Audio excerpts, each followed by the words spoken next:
All right. Okay. So, hello, everybody. Thanks for joining us this morning. សួស្តីទាំងអស់គ្នាអរគុណដែលចូលរួមជាមួយយើងនៅព្រឹកនេះ We're really excited to start this series. This is the first time we've done something like this. ចឹងយើងពិតជារំភើបដើម្បីចាប់ផ្ដើមវគ្គមួយនេះហើយវគ្គមួយនេះជាលើកទី1ដែរដែលយើងធ្វើ So, just a quick introduction. My name is Erin Okinski. My husband and I founded an organization called Mission 25.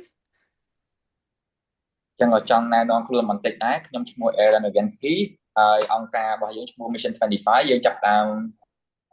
ខ្ញុំហើយនឹងប្តីរបស់ខ្ញុំជាអ្នកដែលចាប់ផ្ដើមអង្គការមួយនេះ And Visna is our country director, so you can ask him questions about Mission 25 anytime you want. ហើយវាសនាគឺជាយុគប្រតិបត្តិនៅក្នុងប្រទេសបើសិនជាបងប្អូនមានសំណួរអីទាក់ទងជាមួយនឹងអង្គការរបស់យើងអាចសួរគាត់បាន In February, we came to Cambodia, and my senior pastor, Pastor Cal Garcia, came with us. នៅក្នុងខែកុម្ភៈខ្ញុំហើយនឹងប្តីខ្ញុំបាននាំក្រុមរបស់ខ្ញុំបានមកដែរហើយក្នុងនោះខ្ញុំក៏បាននាំគ្រូកង្វៀនរៀនឆ្លងមកខ្ញុំគឺលោកគ្រូ Kha Garcia. And we did a lot of work in training people and giving them some information. And Pastor Cal did a lot of work with just some pastors, like doing some listening sessions, talking. អញ្ចឹងយើងបានធ្វើកិច្ចការជាច្រើនមានវគ្គបណ្ដុះបណ្ដាលផ្សេងៗហើយក្នុងនោះលោកគ្រូកង្វៀនរបស់ខ្ញុំលោកគ្រូ Kha ក៏បានជួបជាមួយនឹងគ្រូកង្វៀនផ្សេងៗជាច្រើនទៀតធ្វើការពិភាក្សាអំពីការស្ដាប់អំពីពួកគាត់ And in one of the places that we went to, he was able to do an amazing teaching on the book of Nehemiah. កិច្ចការមួយដែលគាត់បានធ្វើគឺគាត់បានមានវគ្គបណ្ដុះបណ្ដាលមួយដែលនិយាយអំពីសិភៅ Nehemiah. And everyone responded really, really well to it. And Visna had said we should try to do this for our leaders and our pastors at New Life. ហើយមានមនុស្សជាច្រើនបានចូលរៀនវគ្គបណ្ដុះបណ្ដាលនោះហើយពួកគេឆ្លើយតបយ៉ាងល្អមែនទែនជាមួយនឹងសេចក្តីបង្រៀនហើយវាសនាថាជាសេចក្តីបង្រៀនដែលល្អក៏តាស្នើសុំថាតាអាចយកមកធ្វើការបណ្ដុះបណ្ដាលឬរៀនបន្ថែមនៅក្នុងក្រុមជំនុំអ្នកជាមួយអ្នកដឹកនាំរបស់យើងបានអត់ So that's what we're going to be doing. ចឹងជាអ្វីដែលយើងនឹងធ្វើថ្ងៃនេះ So I'm going to just go ahead and hand it over to Pastor Cal and go ahead and listen, take good notes, and hopefully we'll have a little time for questions and answers. ចឹងខ្ញុំនឹងទូនទីកម្មវិធីនេះទៅដល់លោកគ្រូ Kha ដែលគាត់នឹងបង្រៀនហើយសង្ឃឹមថាបងប្អូនអាចកត់ត្រាចំណាំមេរៀនផ្សេងៗហើយបើសិនជាមានពេលយើងចង់ទទួលសំណួរមួយពីរដែរ But if not, we'll set up something so that you're able to ask those questions and we can get those answered for you. បាទអញ្ចឹងលោកអ្នកបងប្អូនអាចចាប់ផ្ដើមគិតអំពីសំណួរហើយឬក៏មានសំណួរនៅពេលក្រោយអាចសួរយើងបានយើងនឹងគិតអំពីសំណួរបងប្អូនដើម្បីត្រៀមចម្លើយសម្រាប់បងប្អូនវិញដែរ Okay. អរគុណអ្នកគ្រូ Aaron. Okay, well, it's wonderful to be with you. ពិតជាសប្បាយចិត្តណាស់ដែលអាចនៅជាមួយបងប្អូននៅព្រឹកហ្នឹង So thank you for coming. Thank you for the opportunity to be able to share with you from God's word. ចឹងខ្ញុំអរគុណច្រើនដែលបងប្អូនបានចូលរួមហើយអរគុណដែលអនុញ្ញាតឲ្យខ្ញុំចែករំលែកពីព្រះបន្ទូលព្រះអង្គជាមួយលោកអ្នកបងប្អូន Things from the book of Nehemiah over the next few weeks. ចឹងយើងនឹងសិក្សាជាមួយគ្នាពីសភៅលោក Nehemiah រយៈពេល 3-4 សប្តាហ៍ជាមួយគ្នា And so as she said, take notes and write down any questions you may have. អញ្ចឹងដូចអ្នកគ្រូ Aaron និយាយចឹងថាសូមកត់ត្រាមេរៀននៅក្នុងសភៅរបស់បងប្អូនមានខ្លះៗហើយតបមកគិតអំពីសំណួរដែរតើមានសំណួរអ្វីដែលបងប្អូនមានយើងអាចជួយឆ្លើយ And if we don't have time to take and answer those questions tonight, just come back next week and we'll start with your questions. ហើយបើសិនជាយើងអត់មានពេលដើម្បីឆ្លើយសំណួរសួរសំណួរទេយើងនឹងយកសំណួរបងប្អូនសម្រាប់សប្តាហ៍ក្រោយពេលយើងចាប់ផ្ដើមថ្នាក់របស់យើងនៅសប្តាហ៍ក្រោយយើងចាប់ផ្ដើមជាមួយសំណួរបងប្អូននោះ Okay, so why don't we start with prayer? តើឥឡូវយើងចាប់ផ្ដើមជាមួយនឹងសេចក្តីអធិដ្ឋាន So, Father, we come to you in the name of Jesus. ព្រះបិតាយើងចូលមកនៅក្នុងព្រះនាមព្រះយេស៊ូវគ្រីស្ទ And thank you for this opportunity to be able to share with these wonderful people. ទូបង្គំអបបង្គំប្រងសឱកាសដែលទូបង្គំអាចចែករំលែកជាមួយបងប្អូនប្រុសស្រីរបស់ទូបង្គំ I thank you for each one of them and your calling on their lives. ទូបង្គំអបបង្គំប្រងសម្រាប់បងប្អូនម្នាក់ហើយនឹងការប្រហែលដែលព្រះមានលើពួកគាត់ And we pray, Lord, that these weeks that we spend together in your word ទូបង្គំអធិដ្ឋានថាការដែលយើងចំណាយពេលនៅក្នុងព្រះបន្ទូលព្រះអង្គក្នុងសប្តាហ៍នេះពេញ would just continue growth in each one of our lives. ទូបង្គំអធិដ្ឋានថាយើងម្នាក់នឹងរីកចម្រើនតាមព្រះហត្ថីអប់រំ In Jesus' name. ក្នុងព្រះនាមព្រះយេស៊ូវគ្រីស្ទ Amen. Amen នៅក្នុង Pastor Kha sorry So we're going នៅក្នុងសភៅបងប្អូនគឺចាប់ផ្ដើមចេញពីវគ្គទី2កំចូលវគ្គទី1 Okay, so we're going to take a look at some things, as I said, from the book of Nehemiah. អញ្ចឹងឥឡូវយើងមើលជាមួយគ្នាតែម្ដងនៅក្នុងសភៅនេហេមៀ And the book of Nehemiah can teach us a lot of principles about leadership. សភៅនេហេមៀបានជួយបង្រៀនយើងច្រើនអំពីគោលការណ៍កិច្ចអ្នកដឹកនាំ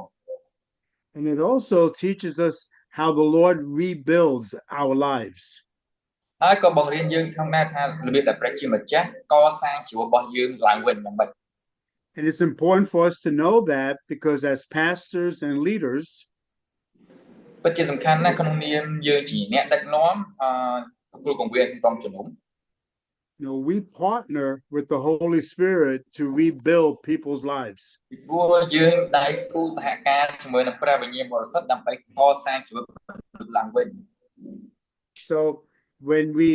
look at the book of Nehemiah, ពេលដែលយើងមើលនៅក្នុងព្រះគម្ពីរសភៅនេហេមៀ we're dealing with a man who was called to go back to Jerusalem យើងមើលឃើញអំពីបុរសម្នាក់ដែលបានឆ្លើយតបការត្រាស់ហៅត្រឡប់ទៅទីក្រុងយេរូសាឡិមវិញ and to rebuild the walls of the city. ហើយកសាងកំផែងក្រុងទីក្រុងយេរូសាឡិមឡើងវិញ And they needed those walls for defense against their enemies. ពួកគេបានកសាងកំផែងក្រុងឡើងវិញដើម្បីការពារប្រជារាស្ត្រដែលនៅរស់នៅក្នុងទីក្រុងនោះពីខ្មាំងសត្រូវដែលវាយប្រហារពីខាងក្រៅ And just a little bit of historical background. អញ្ចឹងឥឡូវខ្ញុំប្រាប់បងប្អូនបន្តិចអំពីប្រវត្តិនៅក្នុងសាច់រឿងនេះសិន 70 years before this, 70ឆ្នាំមុនពេលដែលគាត់កសាងនេះ the Babylonians came into Judah ប្រទេសបាប៊ីឡូនបានវាយលុកនៅមកកាន់យូដា they destroyed the city of Jerusalem. ពួកគេមកវាយប្រហារហើយគេបំផ្លាញទាំងស្រុងនៅក្នុងទីក្រុងយេរូសាឡិម And then they took the best of the best people, the smartest, the best looking, and they took them back to Babylon. មិនថាតែវាយប្រហារកំទេចចោលទេពួកគេក៏យកមនុស្សណាដែលឆ្លាតល្អជាងគេដែលជនជាតិយូដាមានគេចាប់ជាឆ្លើយយកត្រឡប់ទៅស្រុករបស់គេវិញ That's where the book of Daniel takes place. Daniel was in captivity in Babylon. អញ្ចឹងហើយបានជាយើងមើលឃើញថាមានសភៅដានីយ៉ែលលោកដានីយ៉ែលជាចំណោមជាមនុស្សម្នាក់ក្នុងចំណោមមនុស្សជាច្រើនអ្នកដែលបាប៊ីឡូនបានចាប់យកធ្វើជាឆ្លើយសឹក So they experienced this destruction because they constantly rebelled against God and worshipped false idols. They worshipped idols. អញ្ចឹងពួកគេបានឆ្លងកាត់ភាពជាឆ្លើយសឹកជាច្រើនដងដោយសារតែជនជាតិរបស់ពួកគេអាសាបះបោរជាមួយព្រះអាសាភ្លេចព្រះជាម្ចាស់ហើយទៅថ្វាយបង្គំព្រះខ្លាំងខ្លាយ And God promised that after 70 years they would be able to come back to Judah. ប៉ុន្តែព្រះជាម្ចាស់ក៏មានព្រះបន្ទូលសន្យាផងដែរថាបន្ទាប់ពី70ឆ្នាំក្រោយព្រះបន្ទូលសន្យាថាពួកគេអាចត្រឡប់មកទីក្រុងយេរូសាឡិមនៅក្នុងទឹកដីរបស់គេវិញ There was during this time that Nehemiah, who was working for the emperor in Persia, was called by God to go back and help build the walls of Jerusalem. អញ្ចឹងហើយបានជា នៅក្នុងឆ្នាំកំឡុងឆ្នាំមួយនោះលោក Nehemiah គាត់បានបម្រើការនៅក្នុងប្រទេសពេគាត់បានសុំអនុញ្ញាតពីប្រជាអធិរាជស្ដេចពេត្រឡប់មកធ្វើការដើម្បីកសាងកំផែងក្រុងទីក្រុងយេរូសាឡិមវិញ Okay, so then, like I said, when we look at that rebuilding process, it also speaks to us about what the Holy Spirit is doing to rebuild people's lives. អញ្ចឹងដូចខ្ញុំបានប្រាប់លោកអ្នកអពុំមិញអញ្ចឹងថាយើងមើលអំពីសភៅនៃអាមីអំពីការដែលគេកសាងកំផែងក្រុងយើងអាចឆ្លុះបញ្ចាំងមកវិញថារបៀបដែលព្រះជាម្ចាស់ឬក៏ព្រះវិញ្ញាណបរិសុទ្ធកសាងជីវិតរបស់យើងឡើងវិញដោយរបៀបណាដែរ So the Holy Spirit is always working to make us whole, to make us complete. ចឹងព្រះវិញ្ញាណបរិសុទ្ធតែងតែធ្វើកិច្ចការដើម្បីឲ្យជីវិតរបស់ស្អាតជីវិតរបស់យើងឲ្យទៅជាថ្មីឡើងវិញ Okay, now you can follow this in your outlines. ឥឡូវនេះលោកអ្នកបងប្អូនអាចមើលទៅកាន់សភៅរបស់បងប្អូនបាន So the Holy Spirit who lives inside of every believer. គឺព្រះវិញ្ញាណបរិសុទ្ធដែលទ្រង់គង់នៅក្នុងអ្នកជឿទាំងអស់ But he's alive in us. He's committed to our complete recovery. ព្រះអង្គមានប្រជញ្ញនៅក្នុងយើងហើយព្រះអង្គប្រាជ្ញាក្នុងការដែលកសាងជីវិតរបស់យើងឲ្យពេញបរិបូរណ៍ថ្មីទាំងស្រុង So you can look at these scriptures on your own later. លោកអ្នកបងប្អូនអាចមើលទៅកាន់ខគម្ពីរនៅក្នុងសភៅនេះដោយខ្លួនឯងពេលក្រោយ Okay, but he's committed to the regeneration of our spirit.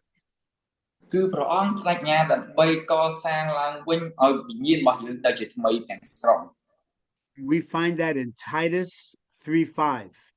យើងអាចមើលឃើញនៅកិច្ចការនៅបានអ្វីដែលព្រះវិញ្ញាណធ្វើនៅក្នុងទីតូសចំពុកទី 5 He's also committed to the renewal of our mind. ព្រះអង្គផ្ទាល់ក៏ប្រាជ្ញាក្នុងការដែលបំផ្លាស់បំប្រែចិត្តគំនិតរបស់យើងឲ្យទៅជាថ្មីទាំងស្រុងដែរ We find that in Romans 12:2. យើងមើលឃើញកិច្ចការដែលព្រះវិញ្ញាណបរិសុទ្ធធ្វើនេះនៅក្នុងរ៉ូមចំពុកទី12ខទី 2 He's committed to fixing or mending or repairing our emotions. ព្រះអង្គប្រាជ្ញាក្នុងការដែលស្អាតឬក៏ស្ដារឡើងវិញនៅផ្លូវចិត្តរបស់យើងអារម្មណ៍របស់យើង We see that in Luke 4:18. យើងមើលឃើញនោះនៅក្នុងព្រះគម្ពីរលូកាចំពុកទី4ខទី 18 And he even wants the restoration of our physical health. ហើយព្រះអង្គផ្ទាល់ក៏ស្ដារឡើងវិញនៅរូបកាយរបស់យើងសុខភាពរបស់យើងដែរ And we find that in Matthew 14, verse 36. យើងអាចមើលឃើញនោះនៅក្នុងម៉ាថាយចំពុកទី 14 what verse again pastor So, although the instantaneous work of the Holy Spirit secures and positions us in Jesus Christ immediately. គឺនេះកិច្ចការនេះហើយដែលជាកិច្ចការព្រះវិញ្ញាណបរិសុទ្ធដែលព្រះអង្គធ្វើកិច្ចការយ៉ាងអស្ចារ្យនៅក្នុងជីវិតរបស់យើងដើម្បីយើងមានសុវត្ថិភាពអ្វីដែលព្រះយេស៊ូវបានធ្វើហើយឥឡូវដំណើរការនៅក្នុងជីវិតរបស់យើង Right? So when we came to Jesus, when we confessed our sins, when anybody confesses their sin or repents of their sin and we accept him, he saves us immediately, right? បាទអញ្ចឹង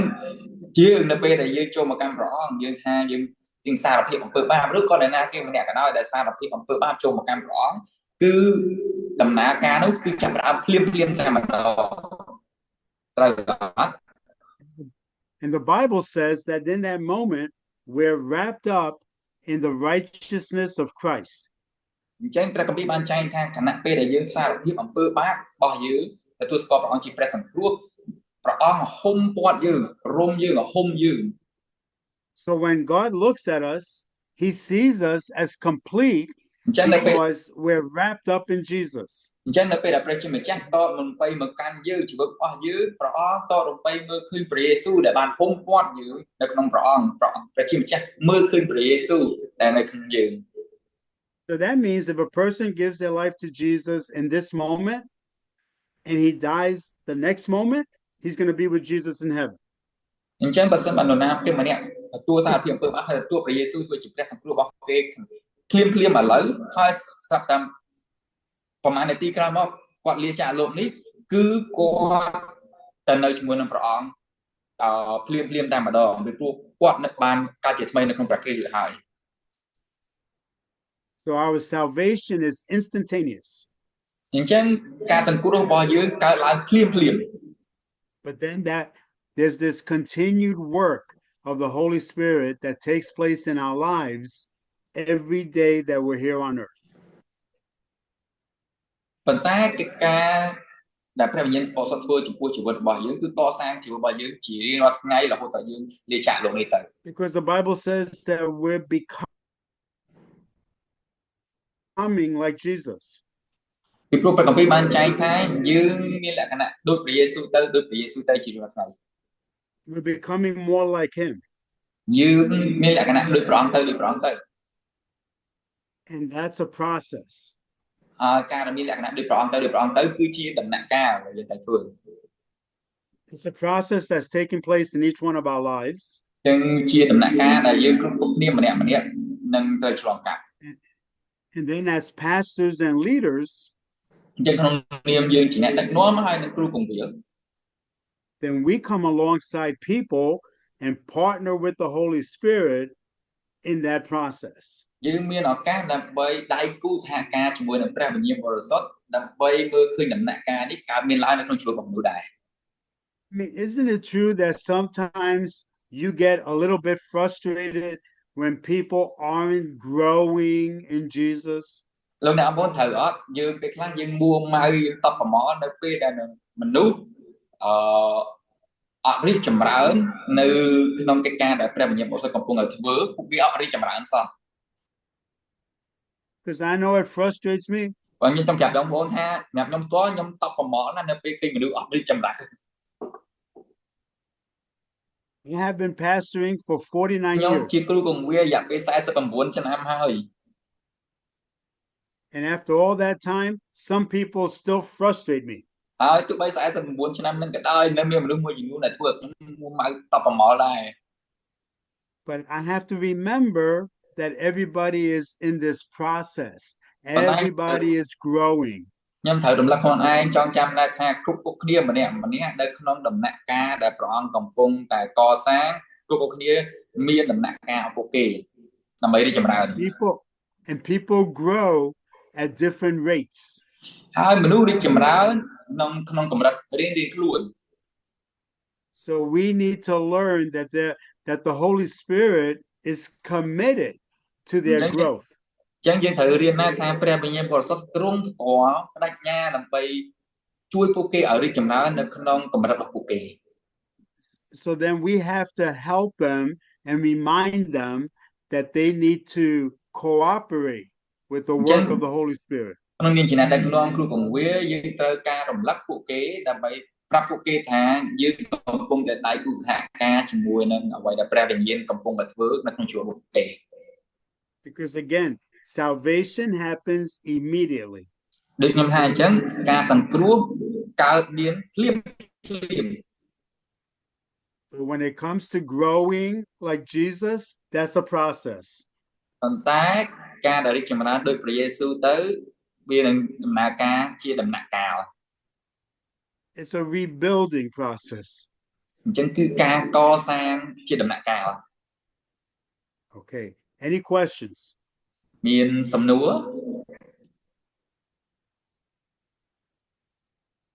We're good? ល្អអត់អីទៅមុខទៀតបាន Okay. សញ្ញា Very good. All right. So, again, the story of Nehemiah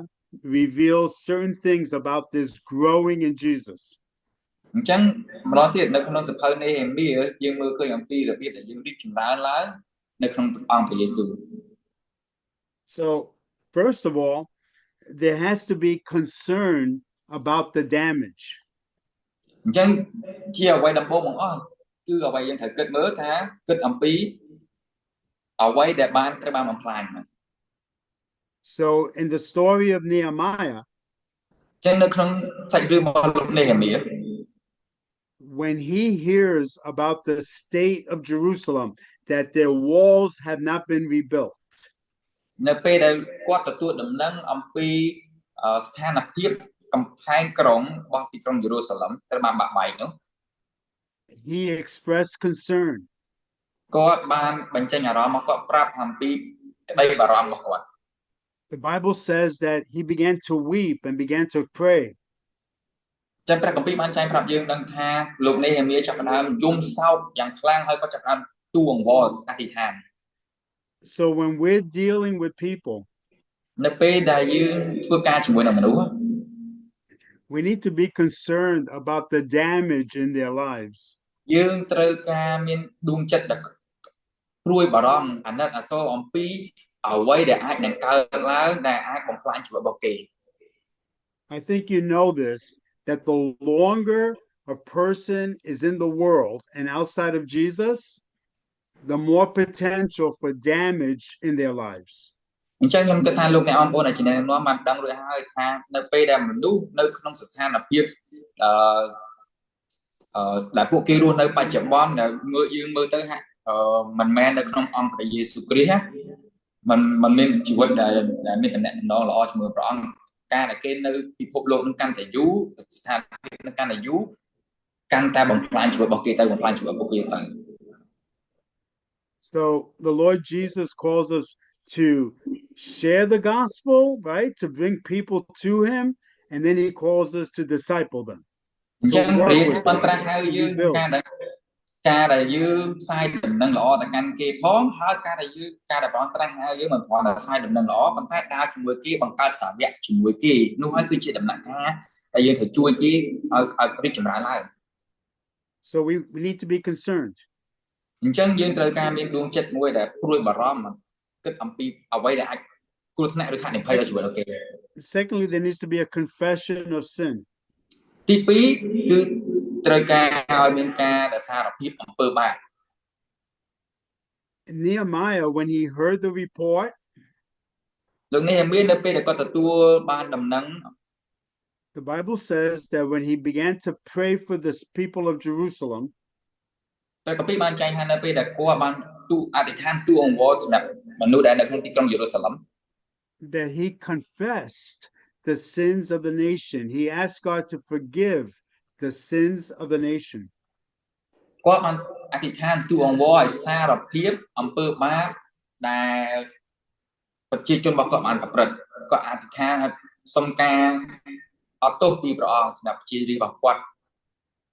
And when he prays, he says, God, forgive us of our sins. គាត់អធិដ្ឋានអញ្ចឹងព្រះអង្គសូមអត់ទោសអំពើបាបរបស់យើង And what's amazing about that is that Nehemiah, although he was a Jew, he was born in Persia. អញ្ចឹងអ្វីដែលអស្ចារ្យនោះគឺថាចេះលោកនេហេមៀទោះបីគាត់ជាជនជាតិយូដាក៏ដោយប៉ុន្តែគាត់មិនកើតនៅប្រទេសរបស់គាត់ទេគាត់កើតនៅប្រទេសពេរ So the sins that were committed of idolatry that got them in trouble, Nehemiah was not a part of that. អញ្ចឹងអំពើបាបដែលប្រទេសជាតិរបស់គាត់ដូនតារបស់គាត់បានប្រព្រឹត្តក្នុងការដែលថ្វាយបង្គំព្រះខ្លាំងខ្លាយលោកនេហេមៀមិនមែនបានចូលរួមចំណែកទេពេលគាត់កើតឡើងគាត់ខ្លាចជាទាសករខ្លាចជាទាឆ្លើយសឹកបាត់ទៅហើយនៅក្នុងប្រទេសដទៃទៀតគាត់បានប្រព្រឹត្តអំពើបាបនឹងផងណា So he identified with the people, and so he confessed his sins with theirs and said, God, forgive us. ប៉ុន្តែអ្វីដែលមើលឃើញអំពីជីវិតរបស់លោកនេហេមៀនោះគាត់ថាគាត់អធិដ្ឋានថាព្រះអង្គអត់ទោសអំពើបាបយើងទោះបីទូបង្គំបានប្រព្រឹត្តក៏ដោយគាត់ដឹងខ្លួនឯងថាគាត់មិនបានប្រព្រឹត្តគឺថ្វាយបង្គំព្រះខ្លាំងខ្លាយក៏ដោយប៉ុន្តែគាត់បាន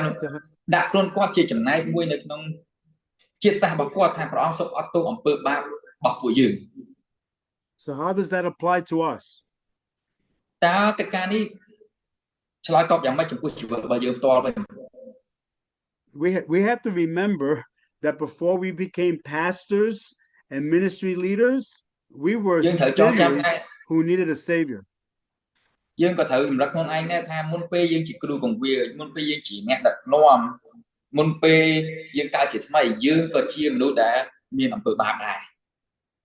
We need to remember that because when we're dealing with people coming to Jesus, we were in the same situation at one time.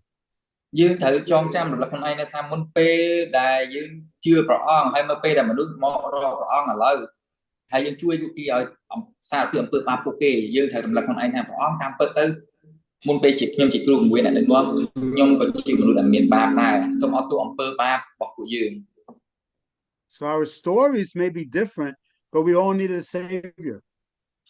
Tụi bay sạch đường mà dươngบอกว่าbao dương xemពីគ្នាក៏ដោយប៉ុន្តែយើងត្រូវការប្រសង្គ្រោះដូចគ្នា Every morning that I wake up, almost every morning, I thank God for saving me. សង្ឃ And ថា then រា I ល់ thank God for finding me faithful and calling me into the ministry. សង្ឃថារាល់ព្រឹកពេលដែលខ្ញុំក្រោកឡើងខ្ញុំអរគុណព្រះអង្គដែលព្រះអង្គសង្គ្រោះខ្ញុំហើយអរគុណព្រះអង្គដែលព្រះអង្គតតឃើញខ្ញុំជាមនុស្សដែលស្មោះត្រង់ហើយត្រាស់ហៅខ្ញុំដើម្បីធ្វើកិច្ចការរបស់ព្រះអង្គ And remembering that makes me patient when I'm dealing with people growing in Jesus. អញ្ចឹងការដែលខ្ញុំចងចាំរលឹកខ្លួនឯងអំពីចំណុចទាំងពីរនេះព្រះអង្គអរគុណដែលព្រះអង្គអត់ទោសអំពើបាបហើយឃើញខ្ញុំស្មោះត្រង់ជួយខ្ញុំឲ្យខ្ញុំដល់ពេលដែលធ្វើការហើយធ្វើជាអ្នកកង្វៀលរបស់ជាទីរបស់ព្រះអង្គដែលព្រះអង្គដាក់មកក្នុងជួរខ្ញុំជួយខ្ញុំឲ្យខ្ញុំមានភាពអត់ធ្មត់ជាមួយពួកគេដែរ Number 3, we need to have a commitment to the project. ហើយទី3គឺយើងត្រូវការបដិញ្ញាចិត្តជាមួយនឹងដំណាក់កាលដែលព្រះជួយយើងឲ្យដើរជាមួយគេ So Nehemiah spent time in prayer, and then the Lord gave him a plan that he came to the king. អញ្ចឹងលោកនេហេមៀចំណាយពេលជាមួយនឹងព្រះអង្គអធិដ្ឋានទៅកាន់ព្រះអង្គបានប្រទានឲ្យគាត់មានគម្រោងហើយគាត់បាននាំគម្រោងនោះទៅសុំការអនុញ្ញាតពីព្រះមហាក្សត្រ So God will give us what we need to help us when it comes to rebuilding people's lives. ព្រះជាម្ចាស់នឹងប្រទានឲ្យអ្វីដែលយើងត្រូវការនៅពេលណាដែលយើង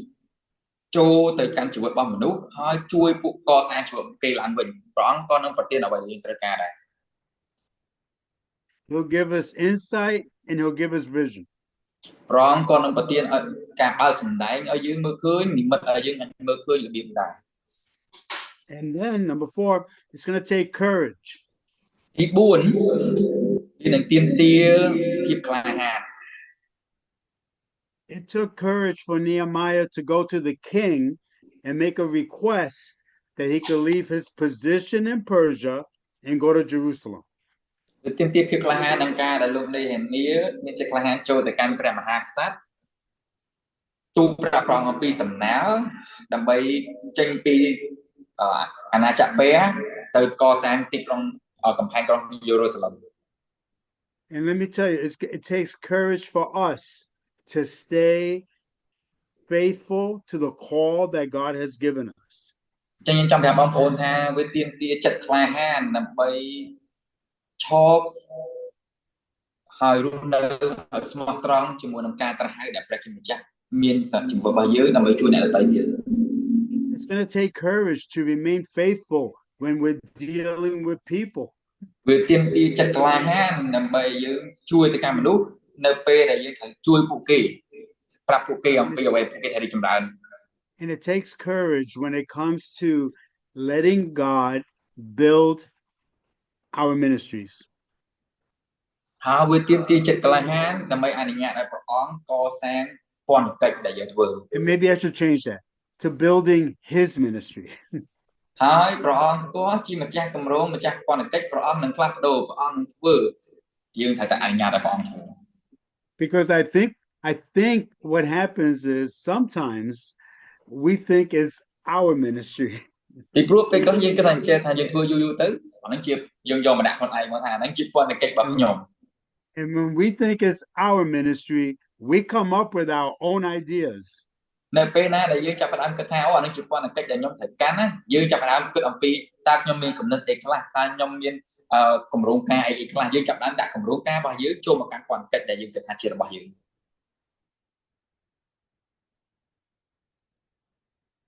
It's his church. When we remember these are your people, then we get the ideas we need from God. ជាពន្ធកិច្ចរបស់ព្រះអង្គជាក្រុមជំនុំរបស់ព្រះអង្គគឺយើងត្រូវនឹងចូលទៅកាន់ព្រះអង្គហើយយើងនិយាយថាព្រះអង្គជាប្រជារាស្ត្ររបស់ព្រះអង្គទូបង្គំត្រូវការ យោបល់ត្រូវការគំនិតព្រះប្រាជ្ញាញាណរបស់ព្រះអង្គដើម្បីកសាងអ្វីដែលជារបស់ព្រះអង្គ And that takes courage. នោះទាមទារចិត្តក្លាហានមែន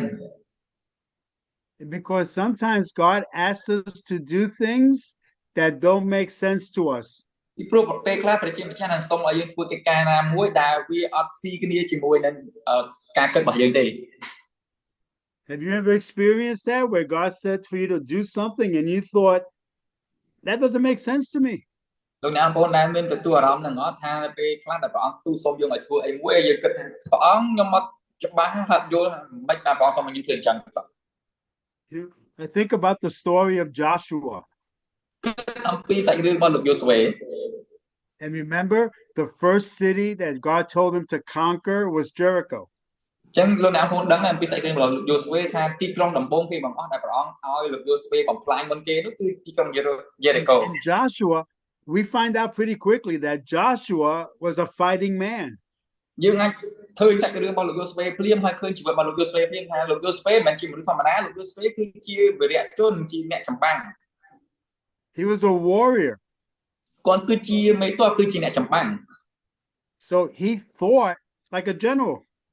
គាត់ការគិតរបស់គាត់នៅពេលដែលព្រះអង្គថាវាយទីក្រុងគាត់គិតហាក់ដូចជាមេបញ្ជាការ So then God tells him, here's how you're going to take the city of Jericho. ប៉ុន្តែព្រះជាម្ចាស់មកជួបគាត់ហើយព្រះអង្គប្រាប់ថានេះជារបៀបដែលយូស្វេមានជ័យជំនះនៅលើទីក្រុងយេរីកូ And I'm sure Joshua was expecting some amazing military strategy. អញ្ចឹងលោកយូស្វេខ្ញុំគិតថាគាត់នឹងគិតថាអូព្រះជាម្ចាស់នឹងប្រាប់ខ្ញុំអំពីយុទ្ធសាស្ត្រវាយយ៉ាងម៉េចក្នុងនាមយើងជាអ្នកចម្បាំងកងទ័ពរៀបចំយុទ្ធសាស្ត្រកងទ័ពរបស់យើងមិន And here's what God tells him. Go around the city once a day. Don't make a sound. Do that for 6 days. ប៉ុន្តែព្រះជាម្ចាស់ប្រាប់លោកយូស្វេអំពីយុទ្ធសាស្ត្ររបស់អង្គហ្នឹងដើរជាមួយទីក្រុងយេរីកូជាមួយនឹងប្រជារាស្ត្ររបស់អ្នកដើរគ្រាន់តែដើរជុំវិញមួយថ្ងៃមួយជុំរហូតដល់6ថ្ងៃ And then on the 7th day, go around the city 7 times quietly. And after the 7th time, make a loud shout and blow your horns. ហើយព្រះអង្គប្រាប់ថាថ្ងៃទី7ដើរជុំវិញទីក្រុងយេរីកូ7ជុំបន្ទាប់ពី7ជុំស្រែកព្រមត្រាអបអរជ័យជំនះ And then God said, the walls will come down, take the city. ហើយព្រះអង្គមានប្រាប់បន្ទូលប្រាប់គាត់ដែរថាពេលនោះកំផែងក្រុងការពារពួកគេនឹងរលំឯងចូលទៅដើម្បីយកដំណើរទីក្រុងនោះ Don't you think it took courage for Joshua to tell his soldiers, here's how we're going to take the city?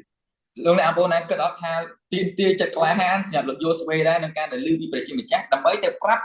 ទាហានរបស់គាត់ទាំងអស់ប្រជារាស្ត្ររបស់គាត់ទាំងអស់ថានេះជាអីដែលយើងនឹងត្រូវធ្វើ And then it took courage to actually do it. ហើយលើពីនឹងទៀតវាទាមទារចិត្តក្លាហានដើម្បីពិតជាធ្វើមែន But they obeyed and the walls came down. ដែលពួកគេស្ដាប់បង្គាប់ការដែលស្ដាប់បង្គាប់ធ្វើឲ្យជញ្ជាំងរលំ And they took Jericho. ហើយពួកគេបានស្ដាប់បង្គាប់កំផែងក្រុងរបស់យេរីកូបានរលំពួកគេចូលកាន់កាប់ទីក្រុងយេរីកូមែន So as you're dealing with people, God will give you what you need to help them rebuild their lives. ចឹងការដែលបងប្អូនជួយមនុស្សកសាងជីវិតរបស់អ្នកដទៃទៀតត្រូវចងចាំដែរថាយើងអាចទូលសូមព្រះអង្គបានអំពីយុទ្ធសាស្ត្រគម្រោងការរបៀបពីព្រោះព្រះអង្គនឹងប្រទានឲ្យយើងអំពីរបៀបនៃគម្រោងការដើម្បីជួយជីវិតរបស់គេរីកចម្រើនឡើង And then sometimes as you share God's word with them, some of the things you'll tell them won't make sense to them. ពេលខ្លះដែលយើងនឹងជួយទៅកាន់មនុស្សវានឹងអត់ស៊ីគ្នាជាមួយនឹងការគិតរបស់ពួកគេទេ But you remain courageous. You share the word. You convince them to be courageous and obey the word, and they'll see their lives changing. យើងឃើញថាយើងនឹងបន្តចែករំលែកព្រះបន្ទូលព្រះអង្គជាមួយពួកគេជួយជីវិតរបស់ពួកគេតាមរយៈព្រះបន្ទូលទោះបីពេលខ្លះមិនយល់មិនច្បាស់មិនស៊ីមួយការគិតរបស់ពួកគេក៏ដោយប៉ុន្តែបន្ត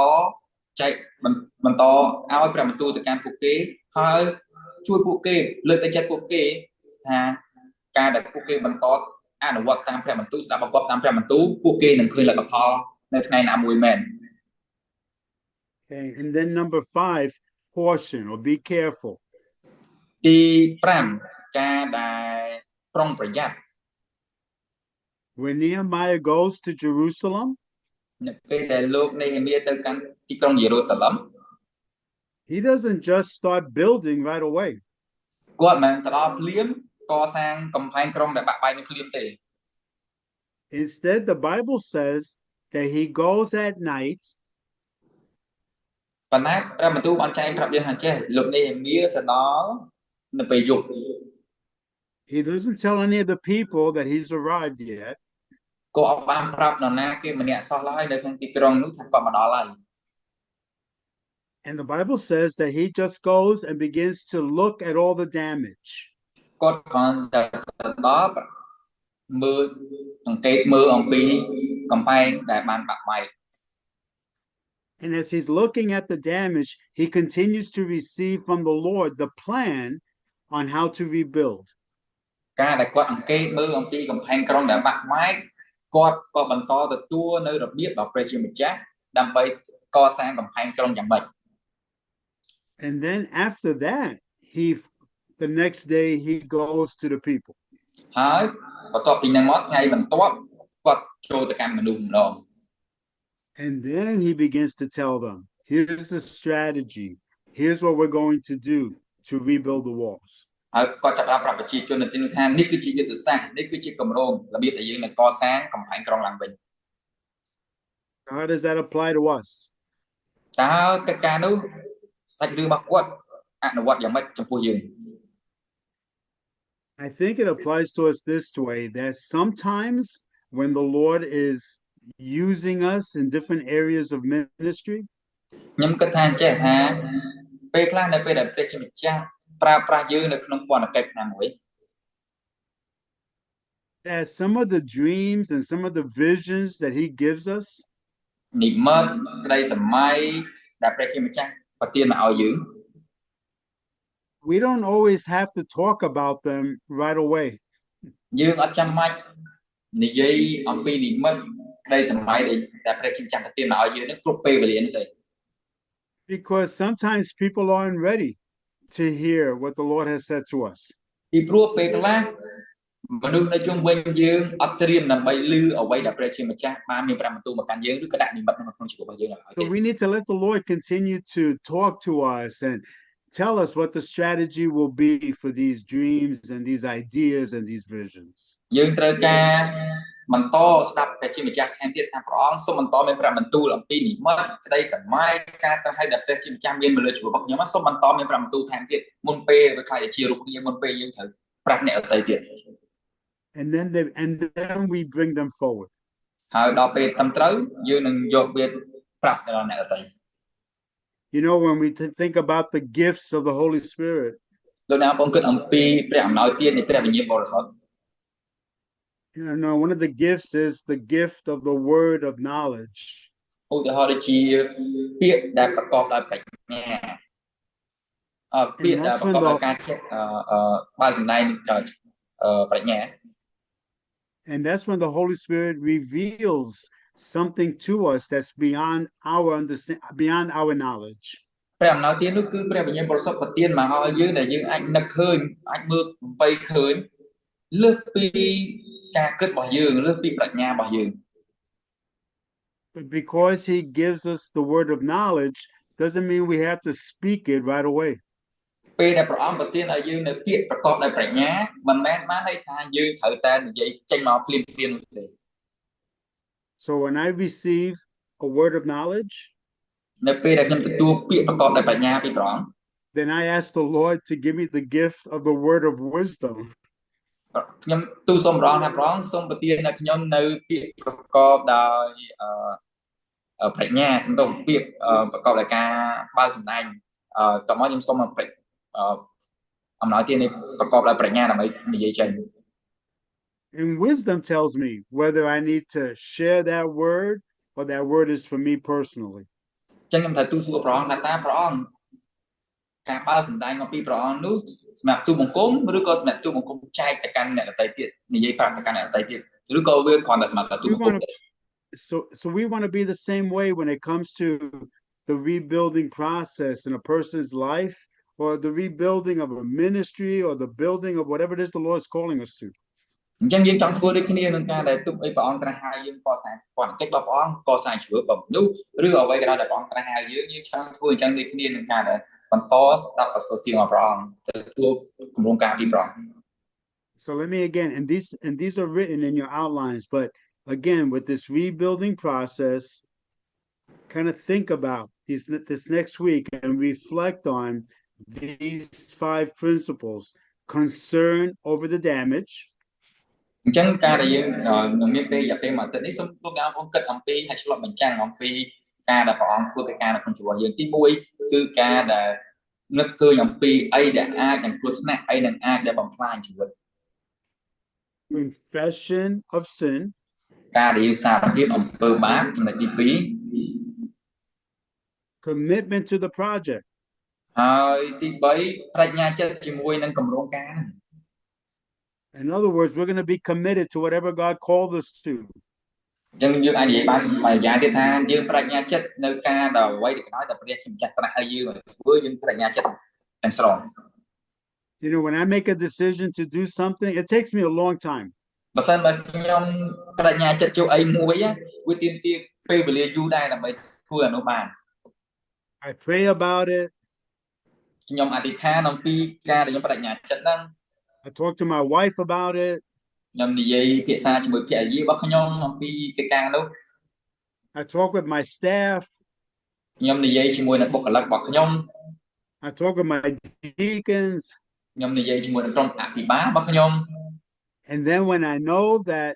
this is what God wants, then I say, here's what we're doing. And then I'm committed to that, whether things are going well or things are going not so well.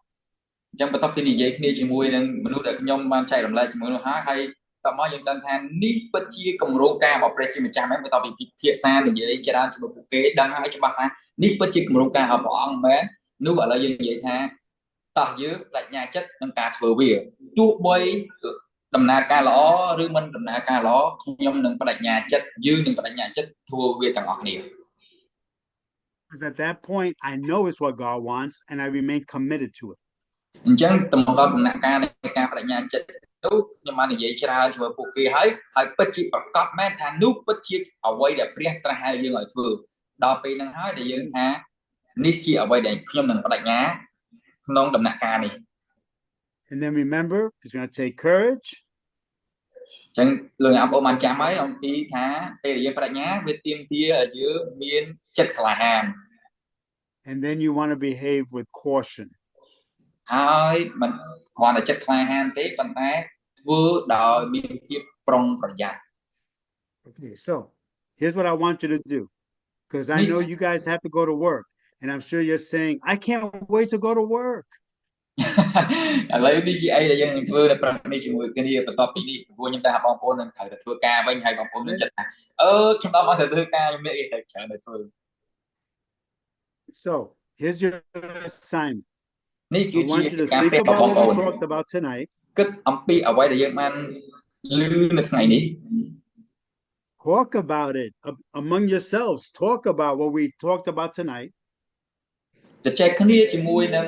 មិត្តរួមការងាររបស់យើងអ្វីដែលយើងបានរៀនជាមួយគ្នានៅថ្ងៃនេះ Write down any questions or ideas that come to your mind. Write them down. កត់ត្រាចូលនៅសំណួរកត់ត្រាចូលនៅគំនិតយោបល់ឬក៏អីដែលលោកអ្នកបងបានទទួលជាគំនិតថ្មីៗផ្សេងៗ And then next week, we're going to start with your questions. I want to hear from you. ចឹងសប្តាហ៍ក្រោយយើងចង់ចាប់ផ្ដើមជាមួយនឹងសំណួររបស់បងប្អូនបើសិនជាបងប្អូនមានខ្ញុំចង់ចាប់ផ្ដើមជាមួយបងប្អូនមុនខ្ញុំចង់ឮពីបងប្អូនដែរ So that's part 1 of your assignment, okay? នេះគ្រាន់តែជាលំហាត់ទី1របស់បងប្អូនទេណា Here's part 2. ឥឡូវលំហាត់ទី I want you to read Nehemiah chapter 2. ខ្ញុំចង់ឲ្យបងប្អូនអានព្រះគម្ពីរនេហេមៀជំពូកទី2 verse 11 through 20. I'm sorry, no. Verse 11 through 18. សូមអាននេហេមៀជំពូកទី2ខទី11ដល់ខទី18 And then next week, after I take your questions, we're going to talk about the gates around the wall and អញ្ចឹង every gate. I'm sorry. We're going to talk about the gates around the wall. I'm sorry. អញ្ចឹងសប្តាហ៍ក្រោយយើងនឹងចាប់ផ្ដើមជាមួយនឹងសំណួររបស់បងប្អូនឬពីបងប្អូនមុនសិនបន្ទាប់មកសប្តាហ៍ក្រោយនេះយើងនឹងរៀនជាមួយគ្នាអំពីខ្លោងទ្វារនីមួយៗដែលបានកសាងនៅជុំវិញកំផែងក្រុងយេរូសាឡិម Because every gate has spiritual significance for us. ពីព្រោះរាល់ទាំងខ្លោងទ្វារនីមួយៗតំណាងឲ្យខាងវិញ្ញាណសម្រាប់យើងផ្ទាល់ And it'll give us insight into what God is doing in our lives. នឹងឲ្យជួយយើងពីព្រោះព្រះអង្គចង់បានសម្ដែងអ្វីដែលព្រះអង្គចង់ធ្វើអីគេខ្លះនៅក្នុងជីវិតរបស់យើងតាមរយៈខ្លោងទ្វារនីមួយៗដែលមាននេះ It'll give us insight into the ministry that God wants us to be involved in. ហើយវានឹងជួយយើងក្នុងការដែលព្រះបើកសម្ដែងឲ្យយើងអំពីពន្ធកិច្ចកិច្ចការដែលព្រះវិញ្ញាណបរិសុទ្ធនឹងធ្វើតាមរយៈការប្រហែលដែលព្រះអង្គមានលើជីវិតរបស់យើង And it will help us as we're dealing with people. ហើយនឹងជួយយើងក្នុងការដែលយើងដើរជាមួយអ្នកដទៃទៀតបង្កើតសាវកឬជួយអ្នកដទៃទៀត As they're growing in Jesus. ក្នុងការដែលពួកគាត់ម្នាក់រីកចម្រើននៅក្នុងព្រះយេស៊ូវ Okay, so you've got a two-part assignment, all right? អញ្ចឹងលោកអ្នកបងប្អូនមានលំហាត់ដល់តែ2ណា Okay, so listen, we're gonna pray and close soon. អញ្ចឹងយើងនឹងអធិដ្ឋានបញ្ចប់តិចទៀតលើហើយ But I want to say that it is an honor. It is an absolute honor for me to be able to share with you. អញ្ចឹងខ្ញុំចង់ប្រាប់លោកអ្នកបងប្អូនថាពិតជាកិត្តិយសខ្លាំងមែនទែនដែលលោកអ្នកបងប្អូនអនុញ្ញាតឲ្យខ្ញុំចែករំលែកជាមួយបងប្អូន So thank you for coming this morning because I know you could have been doing something else. ខ្ញុំពិតជាអរគុណមែនទែនដែលលោកអ្នកបងប្អូនប្រាជ្ញាដើម្បីមករៀនជាមួយគ្នានៅព្រឹកនេះពីព្រោះខ្ញុំដឹងថាបងប្អូនប្រហែលជាមានកិច្ចការធុរៈផ្សេងៗដើម្បីធ្វើហើយប៉ុន្តែបងប្អូននៅឆ្លៀតមករៀន But I am honored to be able to share with you some of the things that God has taught me. ប៉ុន្តែខ្ញុំពិតជាមានកិត្តិយសដែលបងប្អូនអនុញ្ញាតឲ្យខ្ញុំចែករំលែកនៅអ្វីដែលព្រះជាម្ចាស់បានធ្វើនៅក្នុងជីវិតរបស់ខ្ញុំ So I'm going to say one more thing. And that's that ប្រាប់កិច្ចការមួយ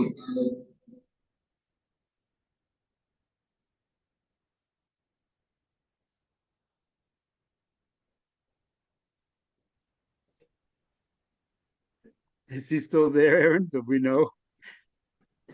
There he is. Yes. Can you hear me? Yeah. You just froze Okay, for 1 so second.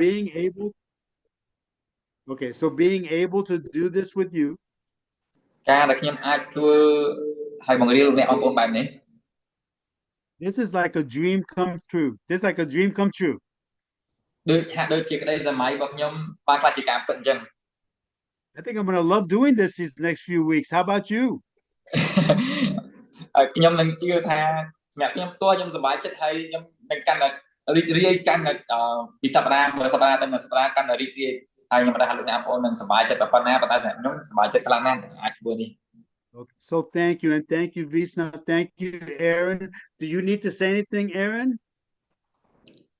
No, just thank you guys so much for joining us. I'm excited.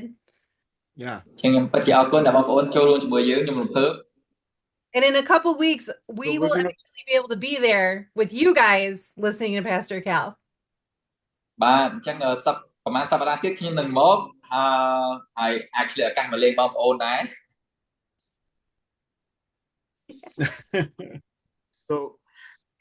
So we're going to pray. ឥឡូវតែយើងអធិដ្ឋានជាមួយគ្នា Father, thank you, Lord, for these precious ministers. ព្រះបិតាទូលបង្គំអរគុណព្រះអង្គសម្រាប់បុត្រធីតាព្រះអង្គ These are your servants who love you and you love them. ទូលបង្គំអរគុណព្រះអង្គដែលនេះគឺជាអ្នកបម្រើដ៏អស្ចារ្យរបស់ព្រះអង្គដែលពួកគាត់ស្រឡាញ់ព្រះអង្គហើយស្រឡាញ់ការបម្រើព្រះអង្គ So God, I pray you bless them throughout this day. ទូលបង្គំអរគុណព្រះអង្គហើយសូមប្រទានពរថ្ងៃរបស់ពួកគេ Help them as they prepare themselves for the Sunday services. ជួយពួកគាត់ម្នាក់ៗក្នុងការដែលពួកគាត់រៀបចំគម្រោងផែនការកិច្ចការនានាមុនពេលថ្ងៃអាទិត្យមកដល់ I pray that they just have a rich time with their congregation in your presence. ខ្ញុំក៏មកទិដ្ឋានថាពួកគេនឹងមានពេលវេលាយ៉ាងល្អជាពេលវេលាដែលប្រកបដោយព្រះពរជាមួយនឹងសមាជិករបស់ពួកគេ So, Father, keep your hands on us until we are able to meet again next week. ខ្ញុំក៏មកទិដ្ឋានថាសូមប្រហោព្រះអង្គដាក់នៅលើយើងរហូតតតែពួកយើងមានឱកាសជួបគ្នាមុខទល់មុខម្ដងទៀត In Jesus' name. នៅក្នុងព្រះនាមព្រះយេស៊ូវគ្រីស្ទ Amen. Amen. Bless you. អរគុណអរគុណពរ So next week, same place, same time, and make sure you do your homework. អញ្ចឹងរំលឹកសប្តាហ៍ក្រោយទីតាំងដដែលកន្លែងដដែលម៉ោងដដែលហើយកុំភ្លេចកិច្ចការផ្ទះ2 I'll make sure that we get it to you as well, so you can, if you need to relook at your assignment, you can remember. បាទអញ្ចឹងខ្ញុំសរសេរកិច្ចការផ្ទះឲ្យបងប្អូនតាសំណួរកិច្ចការផ្ទះនោះអីគេខ្លះដើម្បីបងប្អូនមើលឃើញសំណួរកិច្ចការផ្ទះនោះកុំឲ្យភ្លេច All right. We'll talk to you soon. Thank you so much. Thank you so much, Pastor Cal. That was amazing. Yes. Oh, you're welcome. អរគុណលោកគ្រូវាខា Yeah, great job, Visna. Thank you. Visna, great job. Thank you. អរគុណ See you next week. ជួបគ្នាសប្តាហ៍ក្រោយបងប្អូនទាំងអស់គ្នា